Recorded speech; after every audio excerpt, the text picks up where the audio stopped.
Grand rising, my lovely people. Yeah, man. Always remember the heights a great man reach and kept was not attained by sudden flight, but day while companions slept, upward styling through the night, alright? Yeah, man, so it's now 5:15 a.m. in the morning, right? And we are leave out to go TVJ. So continue to be blessed as we make this safe journey into town. Respect. I'm tired to hear about the violence, you see. Pure abuse and killing of girl bikini. So take what advice, nobody think twice. Listen this real talk from Tafari and Ngozi right. Make us start here, y'all. They're so adorable. They've been adorable and they're getting adorabler. Give thanks. These super twins have been performing since their toddler days. They're now 9 years old and they haven't stopped. Omal Maja Bless Wright joins us now to talk about raising his beautifully creative children. Morning to you, sir. Thank you for being here with us. When did you know that they had that thing? Because it's a qualitative thing. Yes. You usually pick it up, a creative spirit and energy. When did you know? Definitely. From early out, I told their mother that they were born with a light. But the thing is, I didn't know what way that light would shine. So it was their grandmother who had a prayer on the wall in the form of a plaque, and the grandmother always said it to Ngozi. And then Ngozi started to repeat the prayer, and the prayer sounded like poetry. It was her mother who pointed out to me that, when she says it, it sounds as if she's saying poetry. Mm-hmm. Could you write her a poem? So the first poem that I wrote her was about age 2, and that was called Hey Big Man. Mm-hmm. And everywhere she performed it, at the basic school, everywhere, people just loved it. Wow. And we just continued until now. So Daddy, it is your DNA? Well, I just. Well, you're writing poetry and giving names, so obviously this is your thing. Yes, man. Love poetry, and my mother, she's a poet as well, and I think that's where I got the fervor for words. When I was young, my father was a chanter. He didn't take it seriously though, but he loved to create songs in the house. So I think that's the lineage, I can remember from around 3 years old too. He brought me and his friend sound system, and they had to stack some hard cardboard boxes for me to get up to the turntable. But you reach up there. Yeah, man, and, performing young same way. For Tafari now, he wasn't so forward with it, but while watching Ngozi on stage, he was in the audience and mounting the words. Then one day I decided to bring him on the stage, but he didn't want to go. Mm-hmm. At Edna Manley now, Ngozi had a show in the School of Music, and she was performing. And Tafari was down there, and he just got up and said that he wanted to be on the stage. Yeah, man. And then from then, I just have both of them performing. What does Ngozi mean? Ngozi means blessing. Okay.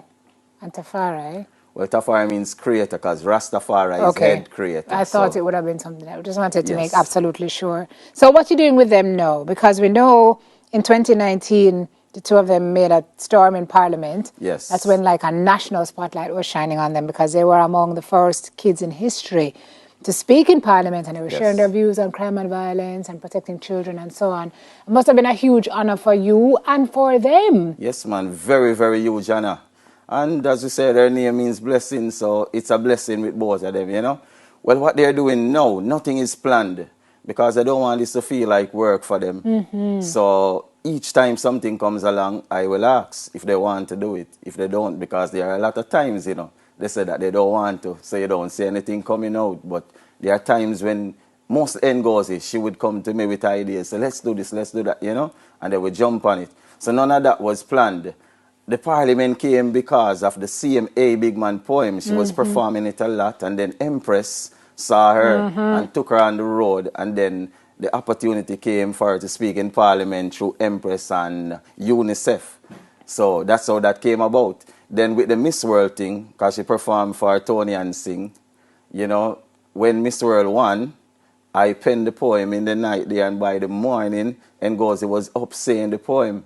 So everybody was, elated and excited, and they called us. So we did that. Yeah. So it's been like that. We just do things, and then the Most High carries us a next step further. Yeah, and the opportunities will come. The more people see them, the more opportunities come. So it's a balance now between school, professional life, because they can't really bust big if you allow them, and just allowing them to be children. True. So how do you straddle that and strike that balance? Well, I want them to be children first, because just like me, I'm doing what I love. It's never been about any money. Everything I do is just something And that I tell love. people what you do. Well, I write poetry. Right.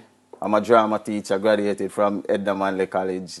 I DJ, sing J, you know, do visual arts. Whatever I love, that's what I'm doing. And it is the same for them, you know. So we know that school is priority. So we do the school thing first and then we can play later. And does it feel like work to you? No, man. And I want to tell everybody out there, you see, once you do what you love, it never feels like work.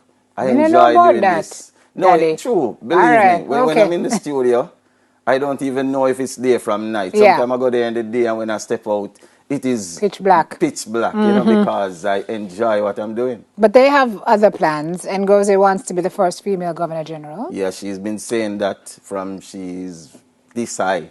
Interesting. Yeah, man, and she continues to say it. Maybe when she grows up, we don't have a Governor General anymore because, you know, things are changing. Yeah. But that is the goal, and we have to support her, you know. So that's what I'm saying. Whatever they want to do, we are Drive them going to in that support way. them once it's a positive direction. Tafari wants to fly. Yes, he's Obsessed with planes. excited. Yeah, man, about planes and stuff, you know. The other day we went to Port Royal and I just turned around into the airport just to, you know, just give him a feel of what go on and thing, you know. Such an important message to parents, right? Yes. Because in this day and age when, you know, jobs are opening up in so many different places and ways and spaces that we never thought imaginable. True. Right? YouTube and this tube and that talk and it really presents opportunities for our children. Definitely. To show themselves and their talents and earn. Definitely. And so your word to parents would be, look at what their passion is. Yeah, man. And drive them in the area of Definitely. yeah. You know? We have to think outside a lawyer, doctor, and Indian chief now. Definitely, because Tafari, from an early age, he likes to bang on things, you know, so we got him drums. So, you know, just look and Yes. you will see. Pay attention. Yeah, man, what they like. Pay attention. Well, you've done a good job with them, Maja. Thanks. And we're watching to see where they're, no pressure, but we know Yes. they're great, amazing things ahead of them. I know they may be watching, so what you want to say to them? Can look in that camera. Yeah, man, I just want to say, just continue to be strong, continue to be powerful. Know that we love you and you are blessed. Awesome. Yeah, man. Thanks, Dad. Give thanks. Omal Maja Bless Wright, father of Ngozi and Tafari, with us this morning. Appreciate you coming in. On the other side of the break, we're going to catch up with Sharon Marley.